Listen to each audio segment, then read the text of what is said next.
Hi everyone, welcome to my channel. நம்ம சேனலை first time பார்க்குறீங்கன்னா பிங்கி ரோஸ் கிரியேஷனுக்கு சப்ஸ்கிரைப் பண்ணிக்கோங்க. அப்படியே பக்கத்தில் இருக்கிற பெல் பட்டனை ப்ரெஸ் பண்ணிக்கோங்க. அப்போ தான் நாங்கள் அடுத்தடுத்த போடுற வீடியோ உங்கள் நோட்டிஃபிகேஷனில் வரும். வீடியோவை ஸ்கிப் பண்ணாமல் பாருங்கள். வாங்க இப்போ நம்ம வீடியோக்குள்ளே போகலாம்.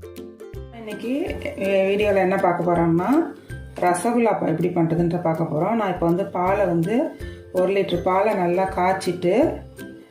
காய்ச்சிட்டு அதில் இறக்கிட்டு கொஞ்சம் லைட்டாக ஆறினோனையும் ஒரு மூடி லெமனை பிழிஞ்சி ஊற்றிட்டு நல்லா கிண்டி விட்டுட்டேன். அது அப்படியே கரைஞ்சி போயிடும். அதுக்கப்புறம் என்ன செய்யணும், அதை நல்லா ஒரு துணியில் போட்டு அதை வடிகட்டி நான் எடுத்து வச்சுருக்கேன். இதை இப்போ நல்லா சப்பாத்தி மாவு பார்த்துக்கு இதை நல்லா பிசைஞ்சிக்கணும். இதை நல்லா இந்த திரியாக இல்லாமல் நல்லா பிசைஞ்சிக்கணும்.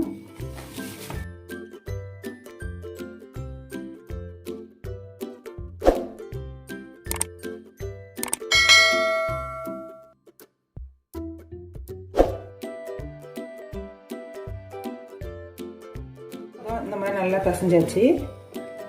பாருங்கள், இந்த மாதிரி நல்லா பிசைஞ்சிக்கணும். அந்த திரிலாம் இல்லை, நல்லா பிசைஞ்சாச்சு.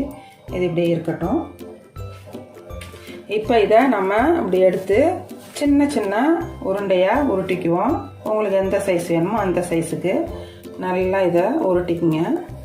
நல்லா அந்த விரிசல்லாம் இல்லாமல் நல்லா அழகாக உருட்டணும். அதுக்காக அது நல்லா பிசைகிறது.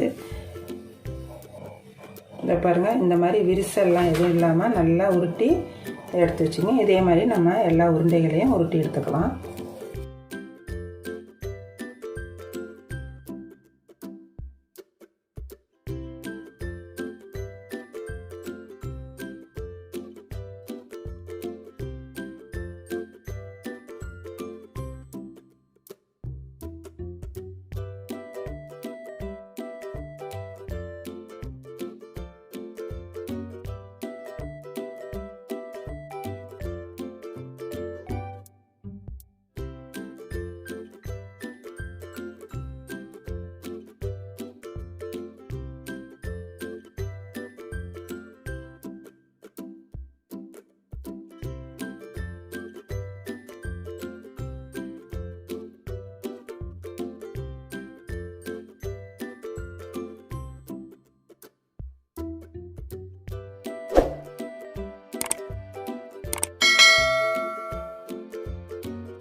நம்ம எல்லாத்தையும் உருட்டியாச்சு. இதை பாருங்கள், வெறும் 1 லிட்டர் பால் தான். அதே இப்போ இவ்வளோ இத்தனை உருண்டை வந்திருக்கு. நம்ம இதை வீட்டிலே செஞ்சு சாப்பிட்லாம், வெளியில் வாங்காமல். 4 பீஸ் 5 பீஸ் வச்சு அதுவே 80 ரூபா 90 ரூபா 100 ரூபா வரைக்கும் இருக்குது. அது ஒவ்வொரு பிராண்டை பொறுத்து இருக்குது. எல்லாமே இந்த பால் தான், எதுவும் பிராண்டில் வித்தியாசமே கிடையாது. எல்லாம் பால் தான். இப்போ நம்ம இதை உருட்டியாச்சு. இப்போ நம்ம செய்யறதுக்கு ஆரம்பிக்கலாம். இப்போ இதில் 2 டம்ளர் தண்ணி போட்டுக்குவோம். 2 டம்ளர் போட்டால் போதும். இப்போ அடுப்பை பற்ற வச்சுக்குவோம்.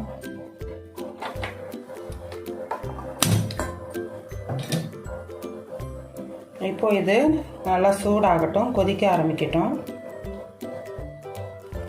இப்போது நான் 1/2 கப்பு சுகர் எடுத்துருக்குறேன். அந்த சுகரை தண்ணி நல்லா சூடாயிடுச்சு, பபிள்ஸ் வருது. நம்ம இதை போட்டுக்குவோம். உங்களுக்கு எவ்வளோ சுகர் வேணுமோ அவ்வளோ போட்டுக்கோங்க. 1/2 கப் எடுத்துருக்கேன்.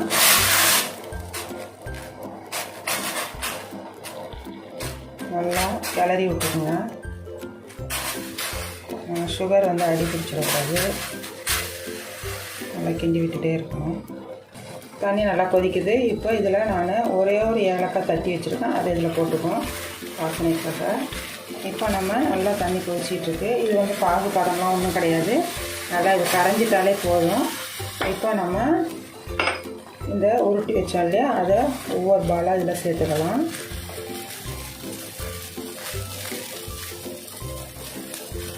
சேர்த்துட்டு இது நல்லா கொதிக்கணும்.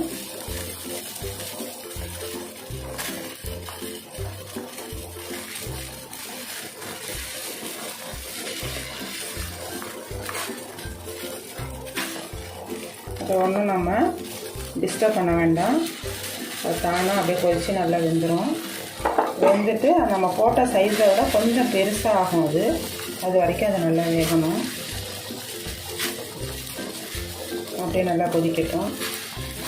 அதை லைட்டாக இடையில அப்படியே கிளறி விட்டுக்குவோம். அது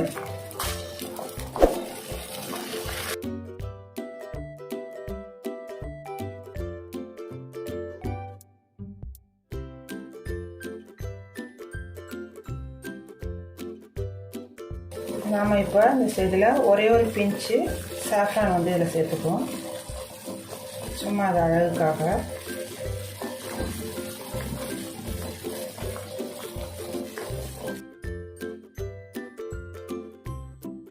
நம்ம போட்ட சைஸை விட எல்லாம் டபுள் ஆயிடுச்சு. இப்போ இந்த ஸ்டேஜில் நம்ம அடுப்பை ஆஃப் பண்ணிவிடுவோம். அவ்வளோதான், ரசகுல்லா ரெடி ஆயிடுச்சு. சுவையான ரசகுல்லா ரெடி. ரொம்ப ஹெல்த்தியானது. நம்ம வீட்டிலே செய்யும்போது ரொம்ப ஹைஜீனிக்காக இருக்கும். குழந்தைங்களுக்கு செஞ்சு கொடுங்க. நம்ம சேனலுக்கு சப்ஸ்கிரைப் பண்ணுங்கள். வீடியோ பிடிச்சிருந்துச்சின்னா பக்கத்தில் இருக்கிற பெல் ஐக்கானை ப்ரெஸ் பண்ணிக்கோங்க. அப்போ தான் நாங்கள் அடுத்தடுத்த போடுற வீடியோ உங்கள் நோட்டிஃபிகேஷனில் வரும். தேங்க்ஸ் ஃபார் வாட்சிங்.